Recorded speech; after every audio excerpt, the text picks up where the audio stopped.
அப்படின்னு விருச்சிக ராசி அன்புள்ளங்கள் நிறைய பேர் கேள்வி. பொதுவாக எல்லோருடைய மனதிலையும் என்ன ஆசை இருக்கும்?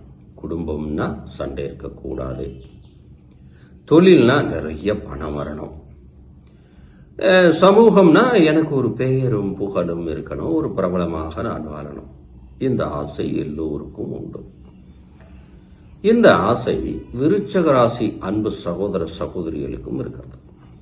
இந்த 3 பிரச்சனைகளை எளிமையாக நான் வாழுகின்ற வாழ்க்கையில் செய்கின்ற செயல்பாடுகளிலே நான் வெற்றி பெற முடியுமா? நிச்சயமாக முடியும்.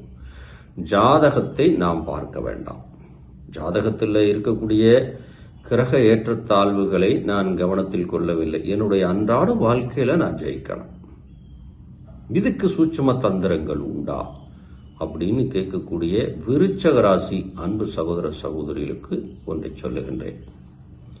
முதல்ல எல்லாருடைய வாழ்க்கையில் என்ன? குடும்பத்துக்குள்ள ஒரு சங்கடம், அது யாராலையும் தாங்க முடியாது. கணவன் மனைவி பிரச்சனை, உறவுகளுக்குள்ள பிரச்சனை, காதலன் காதலி, இந்த மாதிரி கல்யாண தடைகாரிகள், குடும்பம்னு வந்தாலே கொஞ்சம் நிம்மதி வேணும் இல்லையா? இது மாதிரியான பிரச்சனைகளுக்கு நான் என்ன செய்வது? இதுல ரிக்வேதத்துல ஒரு சூட்சும ரகசியம் உண்டு. விருச்சிக ராசிக்கென்று அந்த ரகசியம் உண்டு. எப்பவுமே நாம் வாழுகின்ற இடத்துல, நாம குடியிருக்கிற வீட்டிலேன்னு வச்சுக்கிடலாம்.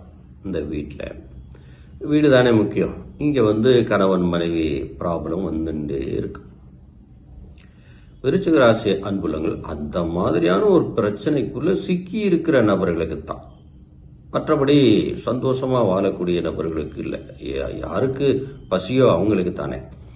அந்த வகையில விருச்சிக ராசி அன்புள்ளங்கள் குடும்ப சிக்கலில் மாட்டி இருந்தால் அதிலிருந்து விடுபடுவதற்கு நீங்கள் தினமும் ஒரு காரியம் செய்யணும். என்ன? நம்ம அன்றாட நடைமுறை வாழ்க்கையில நாம செய்யக்கூடிய ஒன்று.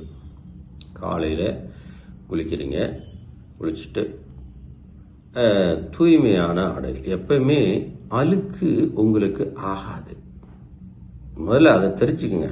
ஏன்னா தன்மை சொல்லுவோம், உங்க ஜாதகத்துக்குள்ள எப்பவுமே கிரகங்களின் காரகம், அவங்களுடைய குணநலங்களை நாம் கண்டுபிடித்தாலே வாழ்க்கையின் எதிர்கால திட்டம்லாம் தெரிஞ்சு போயிடும்னு சொல்லுவோம். அதனால இப்ப ஜாதகத்தை நம்ம பேச வேண்டாம். விருச்சிக ராசி அன்புள்ளங்கள் குடும்ப சிக்கலில் மாட்டி இருக்கிற நபர்களுக்கு தான். இப்போ காலையில் எந்திரிக்கிறீங்க, குளிக்கிறீங்க, குளிச்சுட்டு உங்களுடைய இஷ்ட தெய்வங்கள் எல்லாம் வேண்டிக்கிறீங்க. வேலைக்கு போறவா வேலைக்கு போவா, வீட்டில் இருக்கக்கூடியவா வீட்டில் இருப்பா. இதானே நடைமுறை பழக்கம்.